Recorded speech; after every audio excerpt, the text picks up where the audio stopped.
살아서 역사하시는 아버지 하나님, 주님께서 저희를 초청하여 주셔서 귀한 예배의 자리에 왔음을 고백합니다.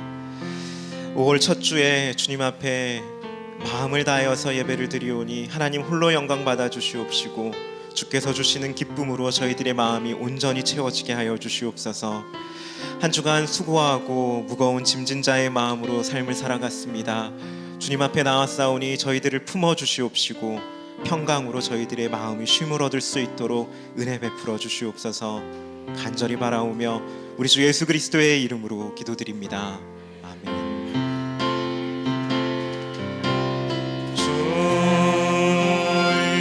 주이신 하나님,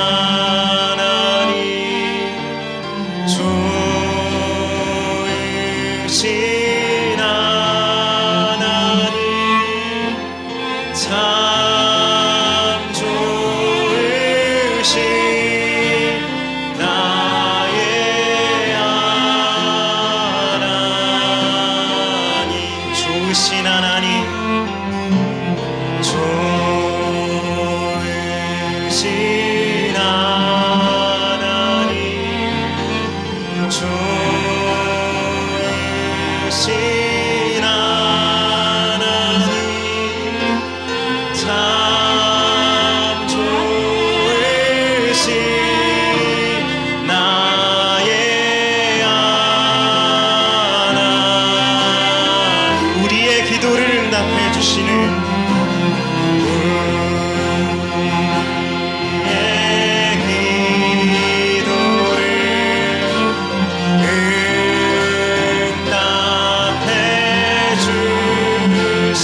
참 좋으신, 참 좋으신 나의 하나님, 할렐루야,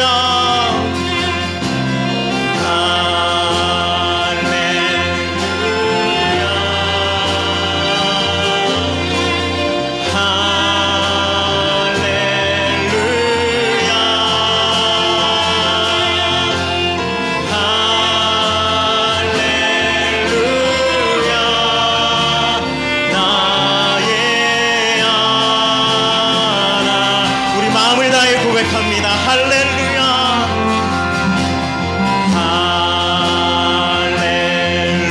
할렐루야,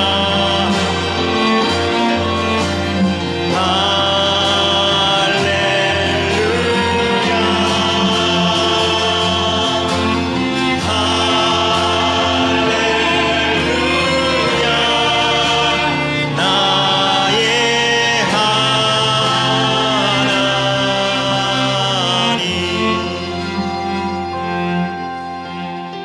거룩하신 아버지 하나님, 저희들이 삶으로 하나님을 찬양하기를 원합니다.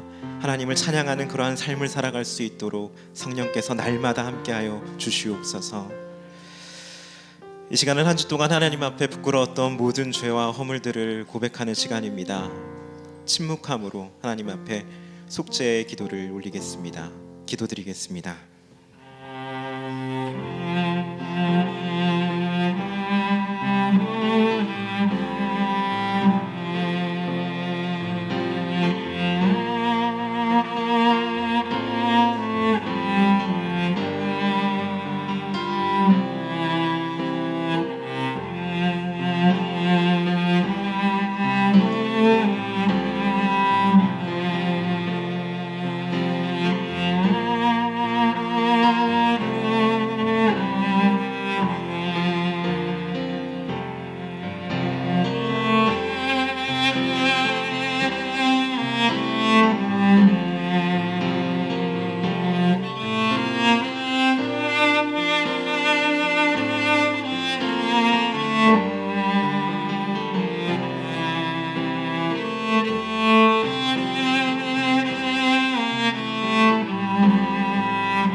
주님의 보혈로 모든 죄에서 정죄함에서 사함 받음을 믿사오며 우리 주 예수님의 이름으로 기도드립니다. 아멘.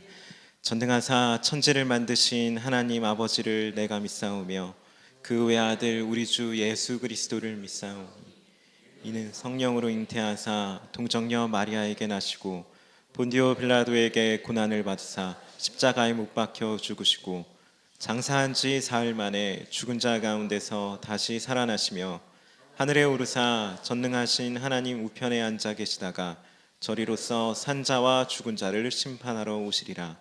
성령을 믿사오며 거룩한 공회와 성도가 서로 교통하는 것과 죄를 사하여 주시는 것과 몸이 다시 사는 것과 영원히 사는 것을 믿사옵나이다. 아멘. 찬송가 545장 찬양 올리도록 하겠습니다. 찬송가 545장입니다. 힘차게 박수 치면서 찬양 드리겠습니다. 이 은혜 아무 증거 아니 배경고 믿음만을 가지고서 늘 걸으며 이 귀에 아무 소리 아니 들려도 하나님의 약속 위에 서리라. 걸어가세 믿음 위에 서서 나가세 나가세 욱신거리고 걸어가세 믿음 위에 서서 눈과 귀에 아무 증거 없어도 이 눈이 보기에는 어떠하든지 이미 얻은 증거대로 늘 믿으며 이 맘에 의심 없이 살아갈 때에 우리 소원 주 안에서 이루리. 걸어가세 기름 위에 서서 나가세 나가세 의심 버리고 아멘. 걸어가세 믿음 위에 서서 눈과 귀에 아무 증거 없어도 주님의 거룩함을 두고 맹세한 주 하나님 아버지는 참 이쁘다. 그 귀한 모든 약속 믿는 자에게 능치 못할 무슨 일이 있을까. 걸어가세 믿음 위에 서서 나가세 나가세 의심 버리고 걸어가세 믿음 위에 서서 눈과 귀에 아무 증 주님의 거룩함을 두고 맹세한 주 하나님 아버지는 참 이쁘다. 그 귀한 모든 약속 믿는 자에게 능치 못할 무슨 일이 있을까. 걸어가세 믿음 위에 서서 나가세 나가세 의심 버리고 걸어가세 믿음 위에 서서 눈과 귀에 아무 걸어가세 믿음 위에 서서 나가세 나가세 의심 버리고 아멘. 걸어가세 믿음 위에 서서 눈과 귀에 아무 증거 없어도 아멘. 하나님께 영광의 박수 올리겠습니다. 아멘 아멘. 감사합니다. 이 시간 광고 보도록 하겠습니다. 주보 뒤편을 참조해 주시길 바랍니다. 광고 2번입니다. 주일 예배를 허락하신 하나님께 감사를 드립니다. 3번, 4번, 5번을 눈으로 한번 읽어봐 주시면 감사하겠습니다.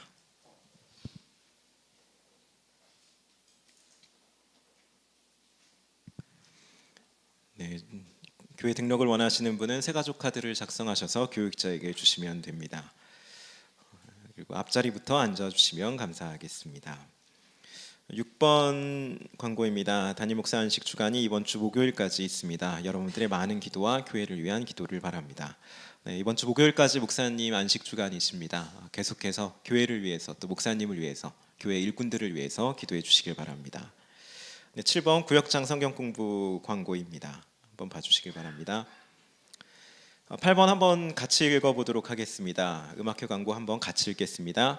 러브유 2016 음악회가 5월 23일 오후 4시 서초문화예술회관에서 있습니다. 수익금은 서초구청과 연계하여 장애아동, 독거노인을 위해 사용합니다. 음악회를 위해 많은 기도와 관심을 바라며 티켓 구입을 원하시는 분은 김지선 전도사에게 문의하시기 바랍니다. 네, 여기까지 읽겠습니다. 네, 이제 얼마 안 남았습니다. 음악회를 위해서 무엇보다도 기도로 꼭 같이 기도해 주시면 좋겠습니다. 하나님께 기쁨을 드리고 또 많은 사람들에게 선한 영향력을 끼칠 수 있는 그런 귀한 음악회가 되게 해달라고 기도드려 주시길 바랍니다. 네, 9번, 10번 눈으로 한번 읽어봐 주시면 되겠습니다. 네, 11번도 한번 봐주시길 바랍니다. 네, 이 시간 헌금 찬양 같이 함께 올리도록 하겠습니다.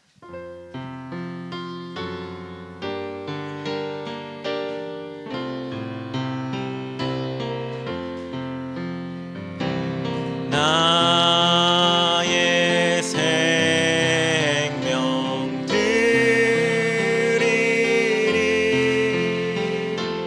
주여.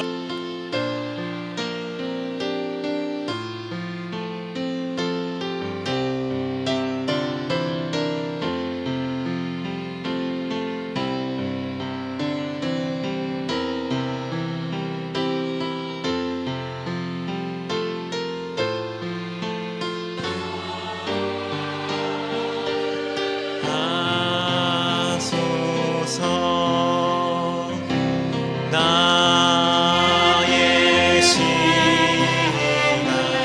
드리리 주여 받아주셔서 평생토록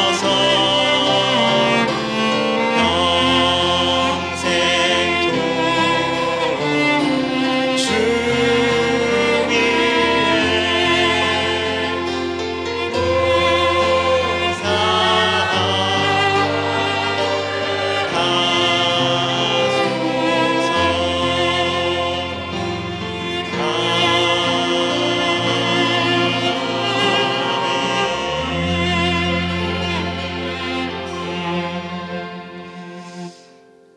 사랑의 하나님, 주께서 주신 모든 것 주님의 것임을 고백하는 믿음으로 주 앞에 귀한 예물을 드렸습니다.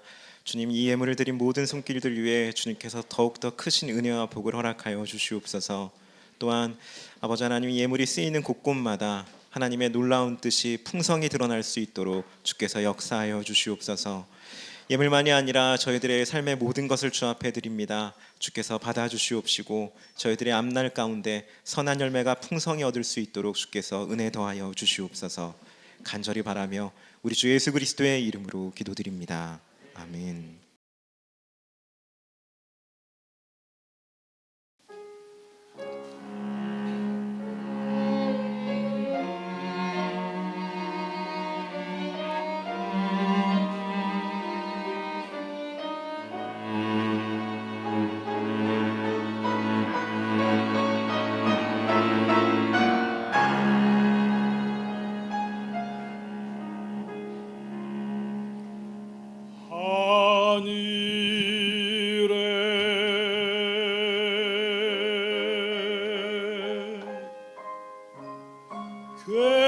계신 아버지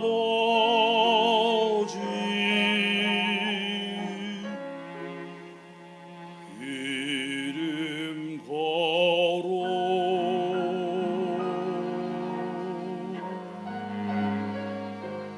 하사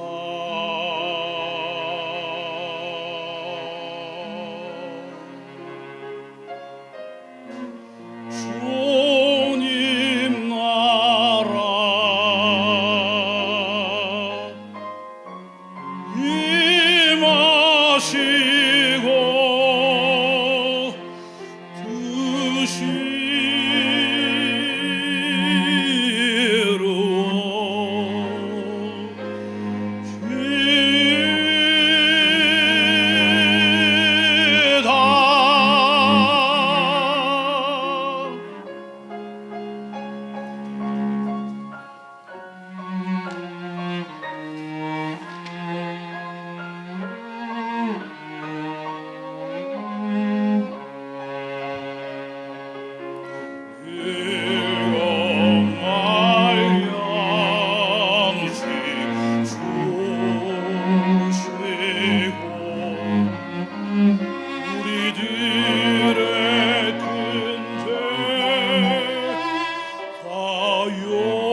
위험에 들게 마시고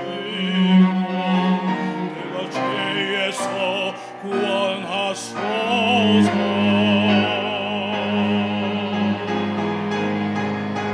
되게 주의 나라 주의 권세 주의 영광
다 같이 기도드리겠습니다.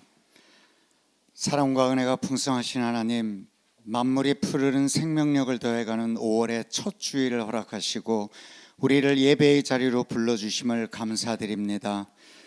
5월 가정의 달을 맞아 우리 모든 사랑의 빛 공동체 성도인들의 가정이 작은 천국이 되게 하여 주시옵소서. 서로를 공경하고 존경하며 사랑과 이해로 하나가 되게 하여 주시옵소서. 늘 우리 마음속에 성령의 임재와 희망의 빛을 가득 채워주시기를 기도합니다. 아버지 하나님, 이 주님의 인도하심을 구합니다. 우리의 발걸음을 인도하시고 주님의 지혜로 우리의 길을 밝혀주시옵소서. 우리의 삶 속에서 주님의 뜻을 이루기를 원합니다. 우리의 생각과 행동이 주님의 말씀에 따라 이루어지게 하시고 주님의 사랑을 이웃과 나눌 수 있는 마음을 허락해 주시옵소서. 5월 23일 러브유 2016 공연을 준비하고 함께하는 모든 분들에게도 주님의 사랑을 힘입어 이웃을 사랑하고 섬길 수 있도록 인도하여 주시옵소서. 주님, 이 다음 주 안식 주간을 마치시는 조화문 목사님께도 늘 영육 간의 강건함과 세상이 주지 못하는 참된 평안, 흔들림 없는 영혼의 안식을 허락하여 주시옵소서. 주님, 이제 김재홍 목사님의 말씀을 듣습니다. 우리의 마음과 귀를 여시어 주님의 귀한 말씀을 듣게 하시옵소서. 그 말씀 속에서 우리의 삶의 평안과 기쁨을 더하시고 주님의 지혜로 바른 길을 걸어가게 하시옵소서. 오늘도 주님의 일들을 성실히 감당하시는 모든 사랑의 빛 공동체 가족분들에게 기쁨과 은혜로 살아가게 하여 주시옵소서. 오늘도 우리가 알지 못하는 크고 은밀한 일들을 하시며 또 주님의 계획 안에서 살게 하시는 주님만을 마음 깊이 모시며 이 모든 말씀 예수님 이름으로 기도드립니다. 아멘. 이 시간 말씀 함께 보도록 하겠습니다. 오늘 말씀은 이사야 55장 7절 말씀입니다. 이사야 55장 7절입니다.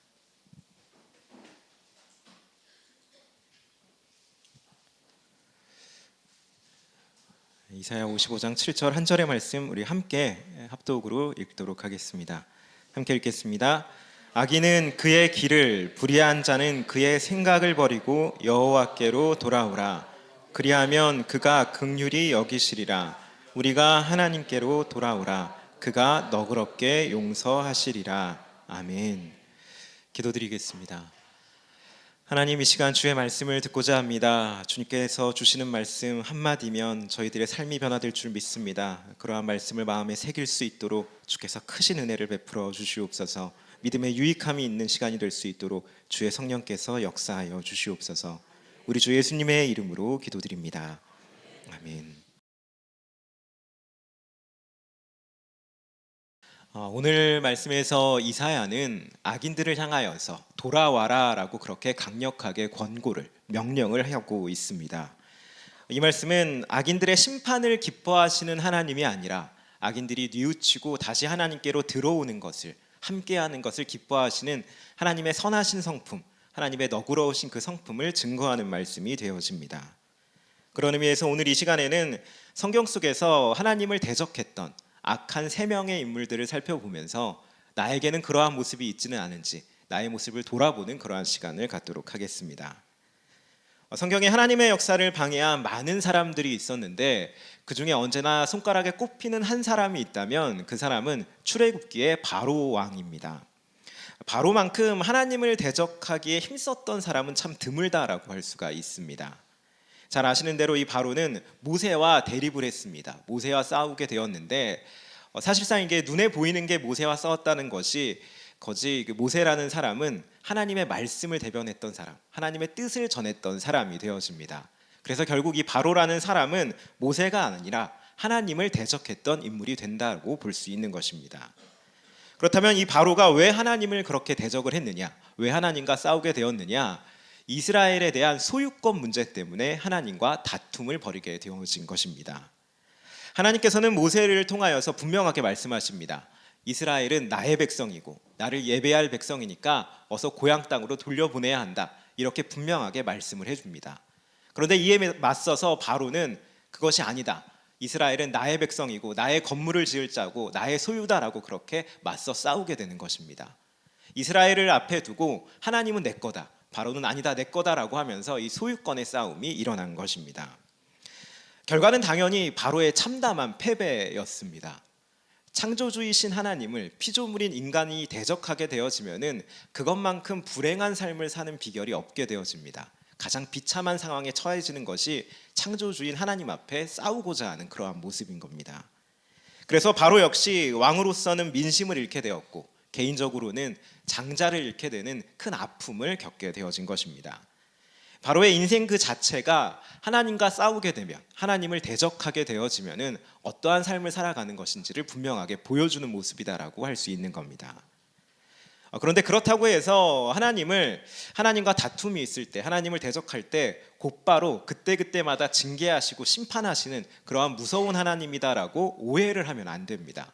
하나님의 선하신 성품, 오래 참으시는 성품, 자비로운 그 성품을 우리가 오해할 수는 없는 것입니다. 왜냐하면 바로에게도 하나님께서는 바로의 뜻을 돌이킬 수 있는 기회를 굉장히 여러 번 강력하게 바로에게 허락해 주셨습니다. 자신의 어리석은 고집과 뜻을 하나님께 항복할 기회를 하나님께서는 바로에게도 허락해 주셨던 겁니다. 그런데 그럼에도 불구하고 바로는 그러한 뜻을 돌이키지 않게 된 겁니다.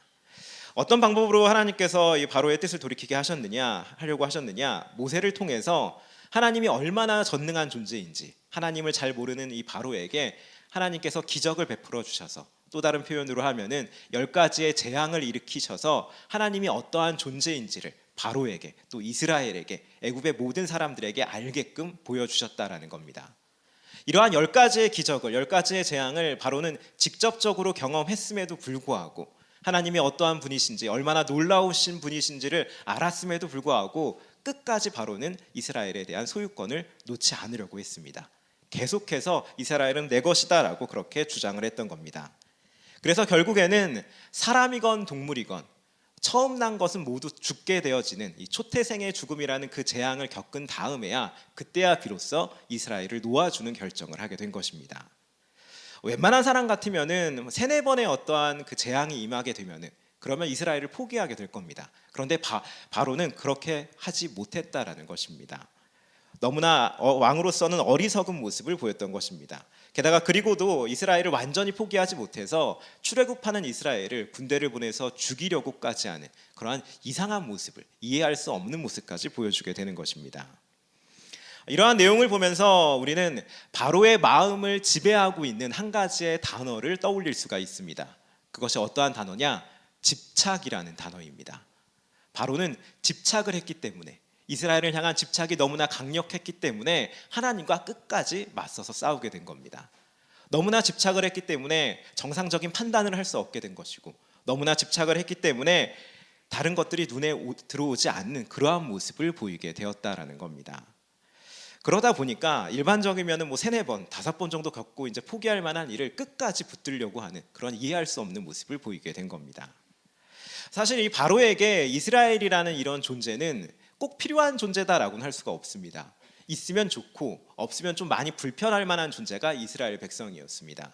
이스라엘 백성들이 애굽에서 나간다라고 하더라도 애굽이 망하거나 그러지는 않는다라는 것입니다. 물론 경제적으로 조금 어려움은 처할 수 있겠지만 딱 그 정도의 수준이었습니다. 없으면 안 될 만한, 그렇게까지 집착을 할 만한 그러한 존재가 아니었다라는 겁니다. 그런데 바로가 하나님과 싸우면서 더욱더 이 이스라엘에 대한 집착이 심해져서 결국에는 애굽이 초토화가 되고 바로의 인생 가운데는 깊은 상실과 아픔만을 가지게 되었던 것입니다. 그렇게 우리는 여기서 하나님께서 우리에게 원하시는 것을, 하나님께서 우리에게 요청하시는 것을 우리가 기쁘게 드리지 못하게 되면, 끝까지 하나님 앞에 안 드리고자 고집부리게 되면 결국에는 바로와 같이 집착에 빠지게 되고 우리에게 남는 것은 고통과 불행밖에 없다라는 이 사실을 우리는 기억할 필요가 있습니다. 집착이라는 것은 우리의 영혼을 병들게 한다라는 이 사실을 기억해야 하는 것입니다. 신앙생활을 하다 보면 정말로 하나님께서 우리에게 무언가를 요청하실 때가 있습니다. 이것을 좀 해달라라고 하나님께서 직접 우리에게 원할 때가 있다는 것입니다. 이때 우리는 반드시 하나님 앞에 기쁨으로 그것을 드릴 필요가 있는 것입니다. 하나님이 원하시는 것이 아브라함에게 이삭을 원하셨던 것처럼 믿음의 시험일 수도 있습니다. 또는 엘리야가 과부에게 식량을 달라라고 그렇게 요청했던 것처럼 정말 실제적인 무엇이 될 수도 있습니다. 그런데 그 무엇이든지 간에 하나님이 우리에게 원하고 있다는 것이 우리 마음 가운데 확실하게 느껴진다면, 응답을 받았다면 그것이 무엇이든지 간에 물질이건 자존심이건 시간이건 재능이건 그 어떤 건 것인가 간에 우리는 그걸 하나님 앞에 드릴 필요가 있는 것입니다. 그래야지 우리는 바로와 같은 집착에 빠지지 않게 되어집니다. 이러한 집착에 한번 빠지게 되면 다시 한번 우리가 하나님 앞에 신앙을 올바로 세우는 데에는 많은 노력이 들어갑니다. 많은 대가를 지불할 수밖에 없게 되는 것입니다. 물론 우리들은 예수님을 믿는 하나님의 자녀들이기 때문에 바로와 같이 심각한 어떤 집착의 수준까지는 가지 않게 되어질 겁니다. 또 집착에 어느 정도 빠진다라고 해도 바로와 같은 결과를 맞이하지는 않습니다. 성령께서 우리를 그렇게까지 되지 않도록 도우시고 이끄시기 때문입니다. 또 살아계신 예수님께서 우리를 위해서 계속해서 기도해 주시기 때문에 그러한 결과를 얻지는 않을 겁니다. 그러나 집착해서 하나님과 멀어지게 되어지면은 그 멀어짐에서 다시 되돌아오는 그 수고와 대가는 온전히 우리가 지불해야 될 몫이다라는 것입니다. 이것을 잘 알려주는 성경 본문이 누가복음 2장에 나타납니다. 이 말씀을 보게 되어지면은 예수님이 어린 시절에 가족들과 함께 성전에, 예루살렘 성전으로 올라간 사건이 기록되어져 있습니다.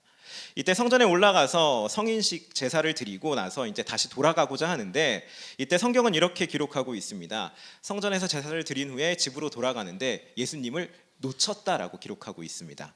얼마 동안 놓쳤느냐? 하루 동안의 그 시간 동안 예수님을 잃어버린 채 그들은 길을 떠났던 겁니다. 이제 그래서 다시 한번 예수님을 찾아야 하는데, 하루길을 놓쳤는데 얼마 만에 예수님을 다시 찾았느냐? 사흘이 걸렸다라고 얘기를 하고 있습니다.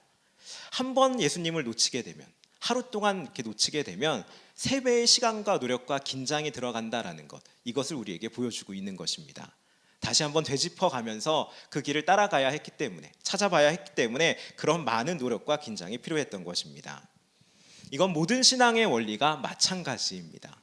우리가 한번 하나님을 놓치게 되어지면은, 우리가 한번 하나님에서 점점 멀어지게 되어지면은 다시 그 신앙을 회복하는 데에는 정말로 많은 노력과 혹은 고난이 들어간다라는 걸 기억해야 하는 것입니다.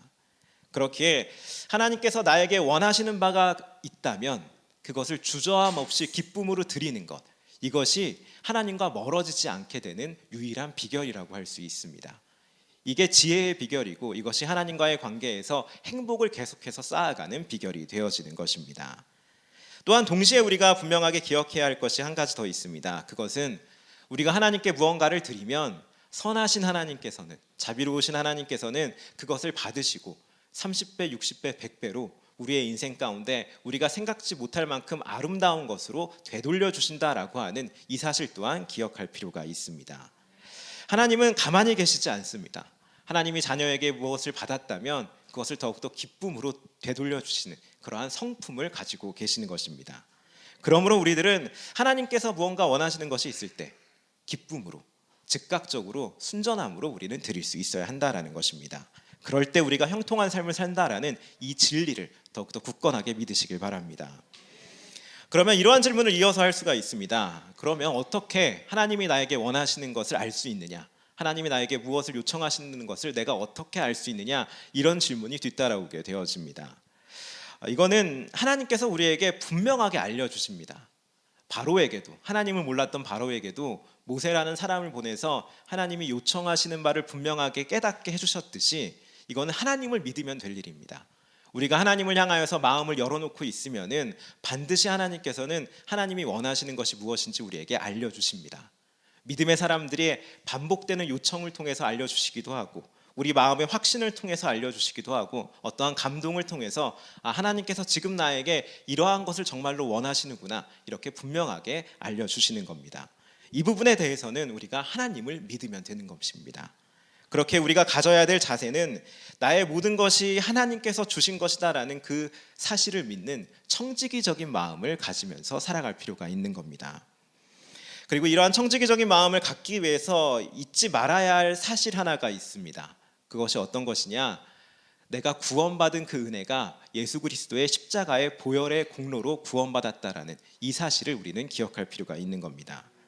우리가 영원한 천국을 소유하게 된 것도 하나님의 자녀가 되어서 무언가 담대히 하나님 앞에 무엇을 구하게 된 것도 다 예수 그리스도의 은혜로서 그 공로로서 우리는 이것을 은혜로 부여받은 것입니다. 이렇게 큰 은혜를 받아놓고 측량할 수 없는 크신 은혜를 받아놓고 하나님께서 무언가 작은 것을 원하실 때 이것을 드리기 싫다라고 한다면 바로처럼 집착하게 되어진다면 하나님의 마음은 굉장히 섭섭해 하실 것입니다. 그렇기에 믿는 성도들은 언제나 즉각적으로 하나님 앞에 무언가를 드릴 수 있는 이 청지기적인 그 마음을 예수님을 향하여서 어느 정도 빚진 자의 마음을 가지고 살아갈 필요가 있는 것입니다. 그리스도에 대한 그 사랑의 마음 안에서 그 사랑을 기반으로 해서 언제나 나의 모든 것은 다 하나님의 것입니다라고 하는 이 고백이 실제의 마음이 될 수 있도록 청지기적인 이 마음을 유지할 수 있도록 늘 기도하시고 애쓰시는 그러한 성도님들이 되시기를 소망합니다. 이어서 두 번째로 살펴볼 인물은 사울 왕입니다. 이 사울 왕의 모습 속에서 우리가 주목해야 할 점은 예수님을 믿는 성도들은 하나님의 자녀인 우리들은 세상 그 무엇보다도 하나님의 시선에 신경 쓰면서 하나님의 시선을 가장 중요히 여기면서 삶을 살아야 한다라는 것 이것을 기억할 필요가 있습니다. 사울 왕은 그러지를 못했습니다. 사울은 하나님의 말보다 하나님의 시선보다 사람들의 시선을 굉장히 신경 쓰면서 살았던 사람입니다. 그리고 그러다 보니까 하나님을 기쁘게 하며 사는 것이 아니라 사람들을 기쁘게 하면서 삶을 살아가게 됐고 그것이 더 나아가서는 하나님께서 맡겨주신 그 일을 하나님의 방식으로 행하는 것이 아니라 사람의 방식으로 세상의 방식으로 일을 하다가 죄악에 빠져버리는 그런 안타까운 모습을 보였던 것입니다. 이런 모습을 증거하는 사건이 성경에 나타납니다. 사무엘상 13장에 보면 나오는데 이스라엘이 블레셋과 전쟁을 하려고 한자리에 모이게 됐습니다. 이 사울 왕이 왕으로서 각 지파에 사람을 보내서 한자리에 전쟁을 위해서 그 모든 지파를 모이게 했던 것입니다. 그리고 이제 전쟁에 나가기에 앞서서 하나님 앞에 제사를 드리려고 하는데 이 제사를 집례할 이 사무엘이라는 선지자가 제 시간에 오질 않는 것입니다. 하루 이틀 오는 시간이 늦어졌습니다. 이때 모였던 많은 사람들이 사무엘이 오는 것이 늦어지자 웅성거리면서 흩어지기 시작했습니다. 이것을 바라보고 있는 사울 왕은 마음이 급했습니다. 이들이 흩어지면 안 된다라는 생각이 있어서 이때 안타까운 결정을 하게 되어집니다. 사울 왕은 본인이 직접 제사를 집례를 하게 되어졌던 것입니다. 이것은 하나님을 향한 존중을 버리는 모습입니다. 하나님보다 사람을 더욱더 중요시했기 때문에 내릴 수 있는 결정이 바로 이런 것이었습니다. 제사는 이 당시에 너무나 분명하게 제사장만 드릴 수 있는 그러한 법과 규칙이 정해져 있었습니다. 또 이것을 지키는 것이 하나님을 향하여서 존중을 표현하는 그런 방법이 되어지는 겁니다. 그런데 사울 왕은 그러질 않았던 것입니다. 사무엘이 늦게 오는데 어떡하냐? 다른 사람들도 다 그럴 텐데 내가 한다고 해서 뭐가 문제가 되겠느냐라는 그런 안일한 생각으로 하나님의 법을 무시하는 마음으로 본인이 제사를 집례하게 된 것입니다. 전쟁의 승패라는 것은 분명히 하나님께 달려 있습니다. 사람들이 많이 모이건 적게 모이건 이거는 상관이 없는 것입니다. 10사람만 모여도 하나님이 함께 하시면 능히 이길 수 있는 것이 믿는 자의 삶의 방식인 겁니다. 그런데 사울 왕은 이것을 믿지 못했던 것입니다. 그래서 세상의 방식으로 사람들을 의식해서 제사를 지내는 이러한 실패하는 모습을 보이게 된 겁니다. 또한 사울 왕은 이후에도 아말렉과의 전쟁에서도 하나님보다 사람을 의식해서 더 큰 범죄를 저지르게 되었습니다. 하나님께서는 이 아말렉과의 전쟁이 있을 때 아말렉의 모든 것들을 다 진멸하라라는 명령을 주십니다. 짐승부터 시작해서 모든 사람까지 다 진멸해야 된다라는 그러한 명령을 허락해 주셨습니다. 그런데 전쟁에서 승리하면서 사울 왕은 아말렉 왕을 살려두고 좋은 짐승들을 살려놓는 그러한 죄를 범하게 되었던 겁니다. 사울 왕의 핑계는 이런 거였습니다. 좋은 짐승을 살려놔서 하나님 앞에 제사를 드리려고 했다. 이런 식의 핑계를 댑니다. 그런데 사무엘상 15장 24절을 보면 정확하게 성경에서는 백성을 두려워하여 그 말을 청종하였다라며 짐승을 살린 이유가 전리품을 나누고자 하는 그러한 마음 때문이다라는 것을 확실하게 보여주고 있습니다. 하나님의 시선보다 사람의 시선을 중요히 여기는 그러한 사울 왕의 모습을 볼 수가 있는 겁니다. 그런데 생각을 해보면 사울의 어떤 모습을 쭉 읽다 보면은 사울 왕만큼은 이 사람만큼은 다른 사람은 몰라도 누가 뭐라고 해도 이 사울 왕만큼은 하나님의 시선을 누구보다도 의식하면서 살아야 했고 하나님의 말씀을 우선시하며 살아야 했던 사람이다라는 것을 알 수가 있습니다. 왜 그런 것이냐? 왕의 직분 자체를 하나님의 은혜로 얻었기 때문에 그렇습니다. 하나님께서 사울을 지목하셔서 아무것도 하지 않은 사울에게 이 왕의 직분을 허락해 주신 분이 하나님이셨던 겁니다. 그렇다면 사울은 자신에게 왕의 직분을 허락해 주신 하나님에 대해서 은혜를 기억하는 마음으로 하나님의 말씀을 가장 우선시하면서 하나님을 가장 잘 섬기면서 왕의 일을 감당해야 했던 것이 옳은 모습입니다. 이것이 믿음의 모습인 것이고 이것이 믿음은 아니더라도 의리를 지키는 모습이다라고 할 수가 있습니다. 그런데 사울 왕은 그러한 모습이 없었다라는 것입니다. 눈에 보이지 않는 하나님보다 눈에 보이는 사람들을 두려워하고 의식하면서 사람들에게 계속해서 이끌려 다니고 사람들을 기뻐하기 위한 그런 삶의 모습을 가지게 되었던 것입니다. 이러한 사울 왕의 잘못을 보면서 실책을 보면서 우리가 돌아봐야 할 것은 이겁니다. 하나님을 믿는 하나님의 자녀들은 하나님께서 맡기신 일들, 우리 삶의 모든 일들을 하나님의 방식으로 처리해야 한다라는 이 사실을 기억할 필요가 있습니다. 특히 정말로 우리가 원하고 바라는 일이 있다면 세상적인 일로, 세상적인 어떤 처리 방식으로 그 일을 이루는 것이 아니라 하나님의 방식으로, 기도함으로, 성실함으로, 희생함으로, 정직함으로, 사랑함으로 그 일을 이룰 필요가 있는 것입니다. 가장 원하는 일, 가장 애타는 일이 있다면 그것은 하나님의 뜻을 따라서 나아가는 것이 성도의 삶의 모습이어야 하는 것입니다. 그런데 정작 우리의 현실은 그렇지 못할 때가 많은 것이 사실입니다. 어느 정도의 수준의 일들은 하나님을 향하면서 기도하면서 그 일을 처리하곤 하는데 정말로 바라고 원하는 그런 삶의 문제는 어떠한 소원은 하나님의 방식을 따르기보다는 급하다는 마음 때문에 세상의 방식으로 내 생각과 판단으로 그 일을 하는 경우가 굉장히 많은 것입니다. 아마도 그러한 이유는 사울의 핑계와도 같을 것입니다. 하나님의 때를 기다리면 그때가 너무 늦을 것 같기 때문에 하나님의 말씀대로 하면 내가 너무 손해볼 것 같기 때문에 하나님의 방식을 끝까지 고집하지 못하는 것입니다. 이 부분을 우리가 뛰어넘을 수 있어야 합니다. 이것이 믿음인 것입니다.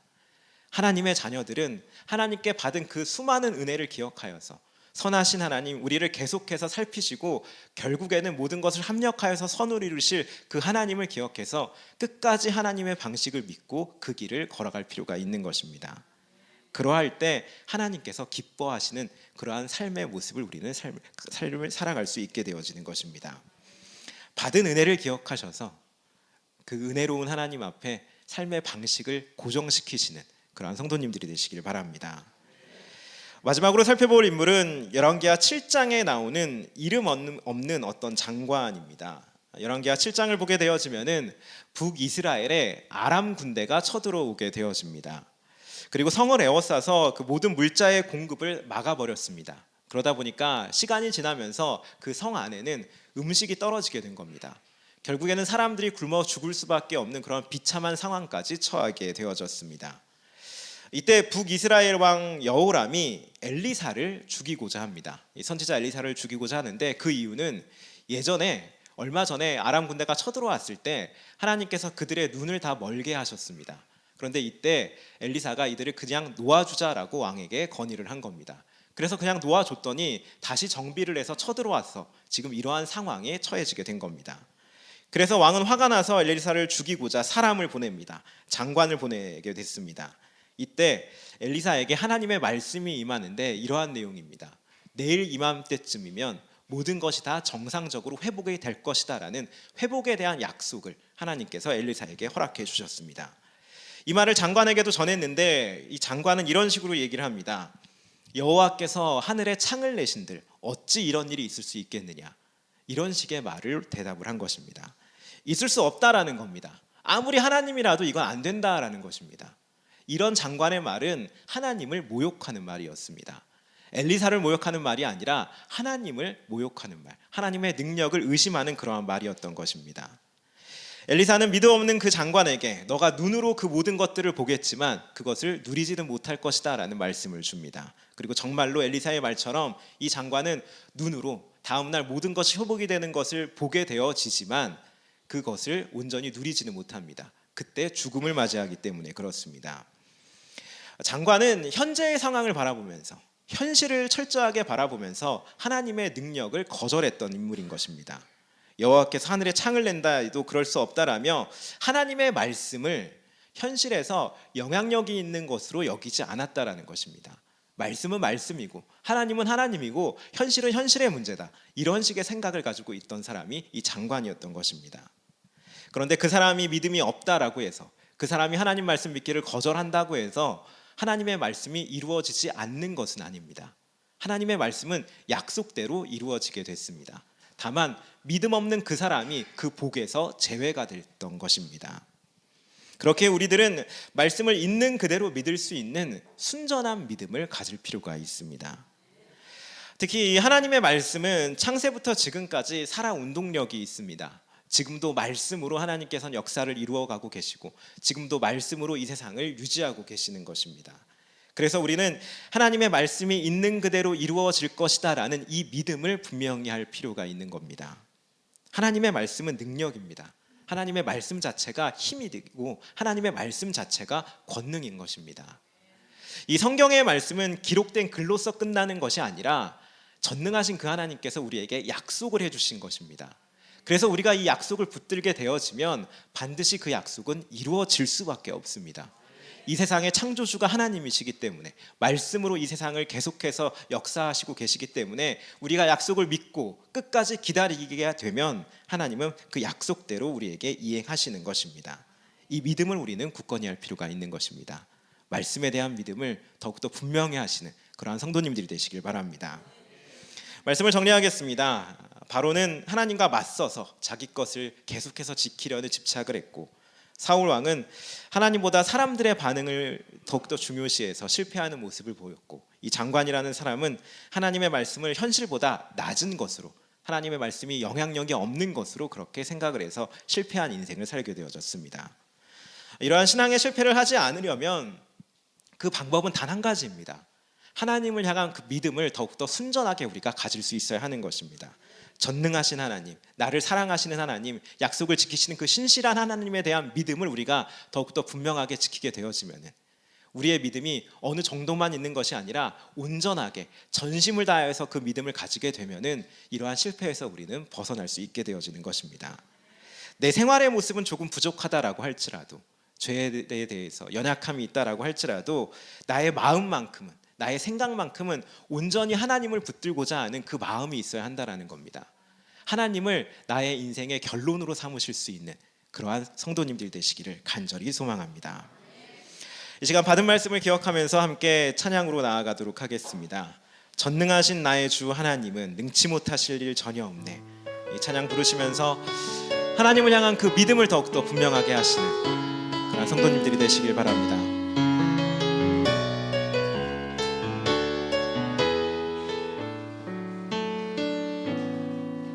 전능하신 나의 주 하나님은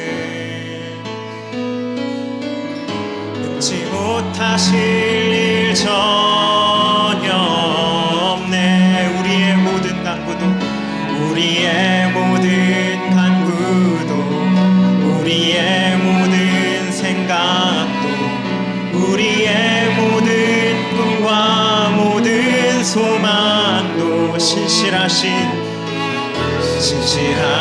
나의 주 하나님은 우리의 모든 외로움 바꿀 수 있네. 불가능한 일 행하시고 죽은 자를 일으키시니 그를 이길 자 아무도 없네. 아멘. 주의 말씀 의지하여 깊은 곳에 금을 던져 오늘 그가 놀라운 일을 이루시는 것 보라. 주의 말씀 의지하여 믿음으로 금을 던져 믿는 자에게 능치 못한. 다시 한번 고백합니다. 전능하신 나의 주 하나님은 전능하신 나의 주 하나님 우리의 믿음이 되어시기를 원합니다. 잊지 못하실 일 전혀 없네. 우리의 모든 간구도 우리의 모든 생각도 우리의 모든 꿈과 모든 소망 신실하신 나의 주 하나님은 신실하신 나의 주 하나님은 우리의 모든 괴로움 바꿀 수 있네. 우리의 모든 괴로움 바꿀 수 있네. 아멘.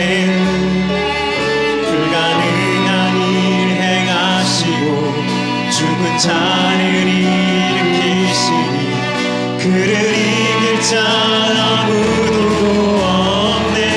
선포하며 찬양합니다.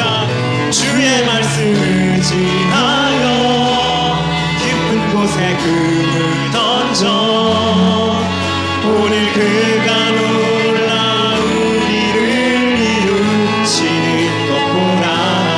주의 말씀 의지하여 믿음으로 금을 던져 믿는 자에게 능치 못한. 주의 말씀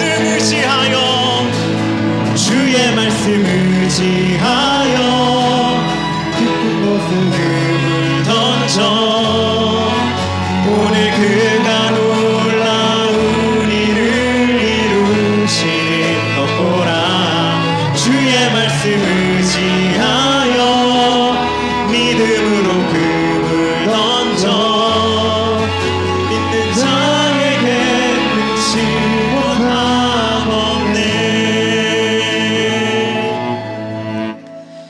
살아서 역사하시는 주님, 전능하신 그 하나님을 저희들의 얕은 생각으로 재단하지 아니하도록 저희들의 믿음의 지경을 넓혀 주시옵소서. 불가능한 일을 행하시는 그 주님을 믿게 하여 주옵시며 모든 것에 해결이 되어지는 그 하나님을 더욱더 믿음으로 붙들 수 있도록 주님 저희들의 믿음을 도와주시옵소서. 한 주간 그 믿음이 더욱더 분명해지기를 원합니다. 주께서 크신 은혜로 함께하여 주옵소서. 우리 주 예수님의 이름으로 기도드립니다. 아멘. 이 시간 새가족 환영하도록 하겠습니다. 이 자리에 처음 나오신 분 계시면 함께 환영하겠습니다. 자리에서 일어나 주시면 감사하겠습니다. 안 계시면 우리 서로를 향하여서 앞뒷 사람을 향하여서 함께 환영하겠습니다. 당신은 하나님의 언약 안에 있는 축복의 통로. 당신을 통하여서 열방이 주께 돌아오게. 당신은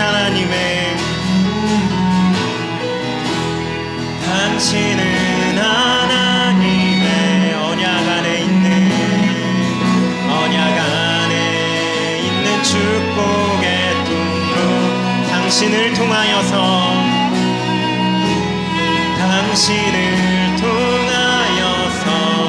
열방이 주께 예배하게 되리. 아멘. 하나님께 영광 돌리겠습니다. 네, 이어서 우리 자리에 일어나셔서 결단 찬송 드리도록 하겠습니다. 선한 능력으로 함께 결단하는 마음으로 찬양 드리겠습니다.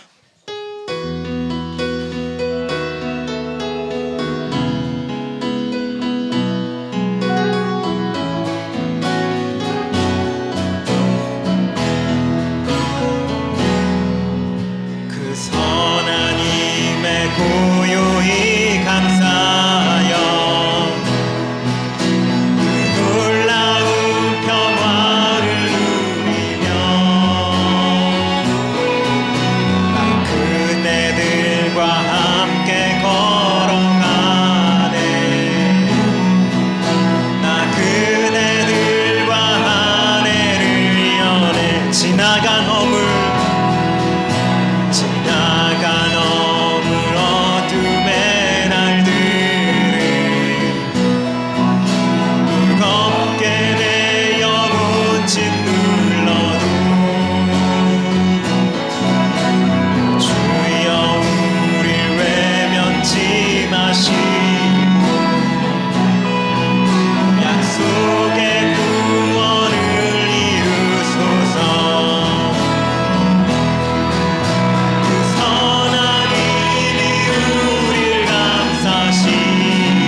주께서 밝히신 작은 촛불이 어둠을 헤치고 타오르네.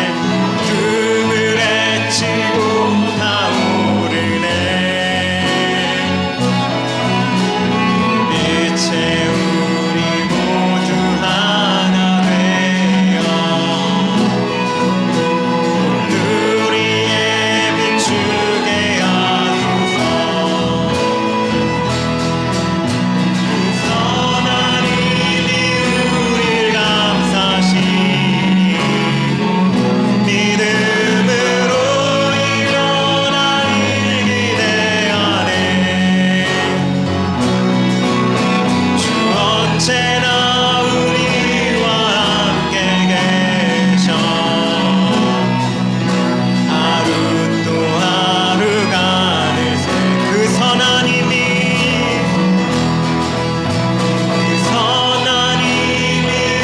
우릴 감싸시니 믿음으로 일어날 일 기대하네. 주 언제나 우리와 함께 계셔. 하루 또 하루가 늘 새로워.